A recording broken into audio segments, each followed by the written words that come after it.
pessoal. Boa noite. Olá. Boa noite. Boa noite. Bom, gente, Gente. muito obrigado aí por vocês estarem aqui. Agora, naquele post, eu sou gerente de comunicação da Intel, mais para a América do Norte, mas, enfim, sou brasileiro.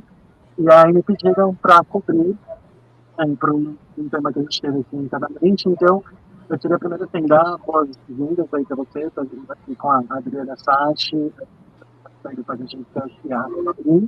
E só para conversar um pouquinho com o pessoal, queria entender ouvir de vocês, como é que vocês fazem para se manter tão atualizados e levar tantas tendências para a audiência de vocês? Posso começar? Não tanto pressa, pode começar. Beleza. Bom, acho que antes de a gente começar a criar conteúdo, a gente tem que entender que, como criadores, a gente já está no ramo da educação de alguma forma, né? A gente não está ali na parte acadêmica, mas a gente está influenciando pessoas, a gente está aqui ensinando sobre tecnologia, seja qual for, ensinando o que está rolando no mercado. E também, ao mesmo tempo, a gente primeiro é aluno, a gente é aluna, a gente tem que aprender, seja também numa forma acadêmica, seja a gente está se atualizando em faculdade, fazendo mestrado ou fazendo pós-graduação, seja o que for, mas muito lendo igual, consumindo conteúdo igual. A gente influencia, mas também a gente é influenciado, a gente tem que estar sempre atento ao que o mercado está apostando, ao que o mercado está pedindo. Então, acho que é mais disso, né? A gente primeiro ser uma pessoa que consome o conteúdo antes mesmo de produzir, e acho que é a parte que faz a gente conseguir se atualizar. Agora, sobre os lugares que a gente faz isso, por newsletter, por artigos acadêmicos também, que tem de montão, que sai o tempo inteiro na nossa área, por outros criadores. Então, acho que é dessa forma, pelo menos, que eu me atualizo. Não, bacana. Vocês querem complementar? Bem, falando sobre mim, eu consumo e aprendo de várias formas, né? Que nem a Rafa falou, a gente tem que estar o tempo todo aprendendo. E eu acho isso muito da hora, porque às vezes uma das motivações que eu tenho de aprender é justamente ter algo interessante para passar para os seguidores, para passar adiante. Então, eu sigo newsletters também, leio bastante livro, sempre estou acompanhando uma galera do LinkedIn que tem cargos ou que trabalham em áreas que eu tenho interesse, então eu sempre estou seguindo essas pessoas, e eu acho muito legal essa parte do LinkedIn, porque as pessoas, elas dão meio que um overview muito do mercado, o que está acontecendo no momento e como que eles passaram por situações e resolveram. E outra coisa que eu gosto muito de fazer, eu sou meio cara de pau, eu mando mensagem para as pessoas, ou quando eu vou em evento, eu pego contato, fico conversando. E dessa maneira eu fiz bastante amigos na área também. Então, uma das formas que eu uso para me atualizar é falar com os meus amigos. Pô, eu vi que estão usando tal tecnologia de tal jeito, qual que é a tua opinião? Você já usou isso na tua empresa? O que deu certo, o que não deu certo? Isso me ajuda também a ter vários insights. Isso é bem bacana. Eu acho que, aí, pegando acho que um pouco do gancho de vocês duas, eu concordo. Acho que a gente tem que se colocar na função, acho que de aluno, de sempre poder aprender, principalmente, né, nessa questão de tecnologia. Eu falo, cada dia que eu vivo na Intel é um aprendizado novo, principalmente eu começando no Brasil, passando por outros países, assim, são culturas diferentes, formas de trabalhar diferentes. E se a gente acha que a gente já aprendeu tudo, não é o melhor caminho para a gente seguir. Então, isso eu acho que é fantástico. E acho que tem só um pouco desse temor de falar e buscar as pessoas e mandar mensagem, etc. É um pouco também, acho que, do que a gente precisa ter, porque às vezes a pessoa, né, não sabe ou não conhece, então ela está ali aberta para compartilhar alguma coisa, mas ela só vai estar aberta se você se conectar. E a partir do momento que você tem essa conexão, você vai criar amigos, criar ali a sua própria rede de apoio na parte de tecnologia. Então, acho que, assim, realmente são fundamentais essas dicas aí que vocês deram. Não sei se vocês querem complementar com mais alguma coisa. Eu só queria dizer que, no meu caso, eu tenho um pouco de privilégio de empreender fisicamente, né? Eu tenho um negócio e eu falo sobre dicas para empreendedores. Então, todos os dias, no meu dia a dia, no balcão da loja, até com reclamações ou incentivo dos próprios clientes na loja, eu acabo buscando tecnologia para melhorar ali o atendimento. E aí, gostando da tecnologia, aprovando, eu venho e trago para o canal. Então, eu acabo trazendo, na prática, podendo estar no dia a dia ali, pescando essas ideias. Bacana. Não, bacana também. E uma coisa que você falou, né, essa questão de envolvimento com a audiência. Eu acho que, enfim, acho que a gente ainda tem um pouquinho de tempo. Eu queria perguntar, assim, como que vocês conseguem gerar esse engajamento, né, com a audiência? Porque a gente sabe que tecnologia é algo bem nichado, que tem pessoas que sabem um pouco mais, tem pessoas que sabem um pouco menos, tem pessoas que se interessam mais por isso. Então, como que vocês geram esse... Qual é o fator diferenciador de cada um de vocês na hora de gerar esse engajamento com o público de vocês? Cara, acho que primeiro tem que entender dentro disso quem é o público, né? Como você falou, tem gente que sabe mais, tem gente que sabe menos. Na tecnologia a gente tem júnior, sênior, pleno. Então, atacar em algum desses lugares, porque definitivamente o conteúdo ele não vai ser o mesmo. Se você quer falar algo bem mais técnico, puxar algo mais técnico, você sabe que você não está falando com a galera que está entrando agora, que é estagiária, que é júnior. Então, acho que dessa forma, nichando mais ainda o conteúdo que já é nichado de tecnologia, ajuda demais a engajar e, lógico, utilizando sempre uma linguagem didática, uma linguagem mais fácil de ser compreendida, usando também coisas do dia a dia que você passa, então talvez trazendo de uma forma mais humorística, alguma coisa que você acabou de passar, como ele mesmo falou, tipo, você vive no dia a dia o que você está criando conteúdo. Acho que trazer isso é algo que engaja bastante e o pessoal pensa, cara, eu tô aqui fazendo isso agora, ela foi lá, postou sobre isso, que coincidência, acho que isso engaja bastante. Adriana.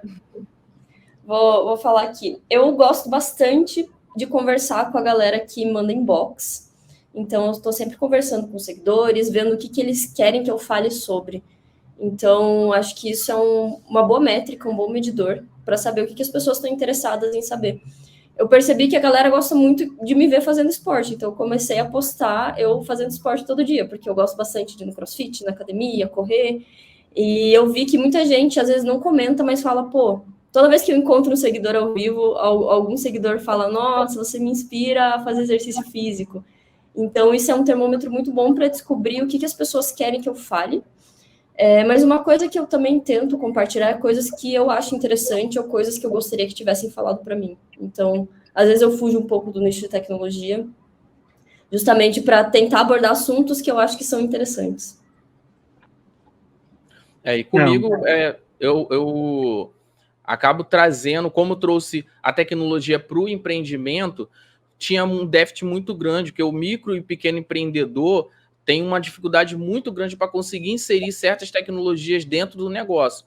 Então, a própria dificuldade do mercado fez com que eu conseguisse esse retorno. Então, a cada novidade que eu trazia e melhorava ali a vida de um ou de dois, eu tinha ali o termômetro para saber isso daqui vai funcionar para a galera. E aí eu vinha e trazia para o público. Então, eu sempre levei para o físico primeiro e depois trazia para o digital.